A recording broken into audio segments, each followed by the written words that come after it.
So we're backwashing this filter. You can see it's a little dirty here. So what we do is we go ahead and turn it off. And then we turn the multi-port port to rinse. Then we turn the blower on in 1 to 2 minutes. This will take all the beads and eventually what they call agitate them, essentially, to make it so all the water can get rid of all the debris in between the beads. And then here you have a little sight glass to kind of see what you're dealing with as far as the quality of the water.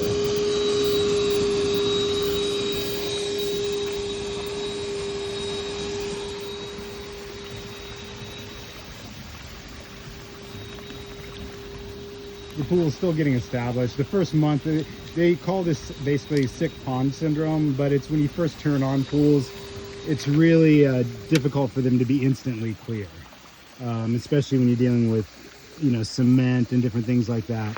So next, after we do that, we turn it to backwash, and then we turn the pump back on.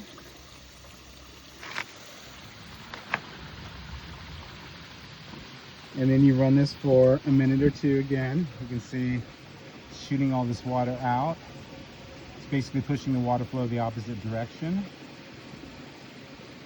This is why they call it backwash versus rinse. You can see our dirty water here.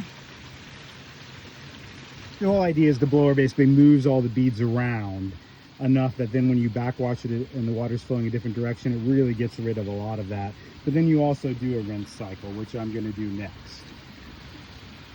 And essentially the process is, you know, a rinse cycle with the blower, then a backwash and rinse cycle with the pump. And you'll see we'll get still dirty. This is why we still have to rinse it.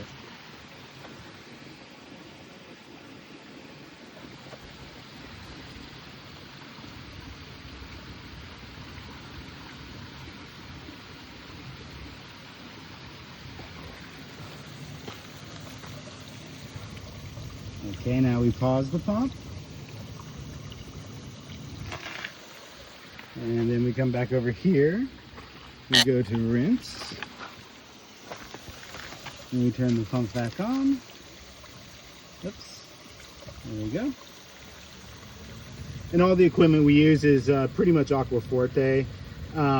What's really nice about like this is a lot of pond pumps, they just run 100%. So this one, and pretty much most of their gear, you can run 30 to 100%, 30% to 100%, and you can adjust it here. This also has an app that goes with it where you can program it so it only comes on at night, for instance, or sorry, what turns things down at night, for instance.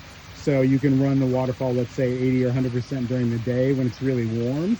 And then when it's evening and you don't really have to worry about that heat and you're not even going to be around it, you can turn it all the way down to 30%. And all this is controllable by an automatic app. And that in itself kind of pays for the pump. It does pay for the pumps. And then also you save a lot of electricity in the end.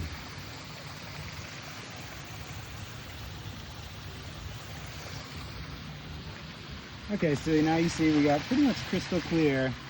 I'm not gonna waste any more water. Although all this water, to be clear, goes into a rain catchment system that we developed for the pool. We have a proprietary system we have in the company that goes along with our pool kits and our pools, where any excess water from rain or from runoff or from running the filters and stuff like that will go into rain catchment and be recycled into the garden and things like that. Okay, then the pump is back on. Filter is running now. It's back to filter. Then what we do is, if you have these on your kit, these sometimes are a little extra, but then you open these up here, these two slide valves, and what the slide valves do is when they're open, the water can flow in and out with very minimal friction. When you close them and have to go through the multi-port for cleaning it, obviously this whole dynamic here is going to really create a decent amount of friction. An elbow can create 2 to 5% friction.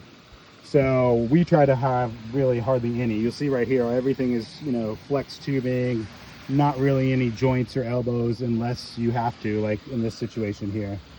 But coming along, beautiful day. Okay, check back soon.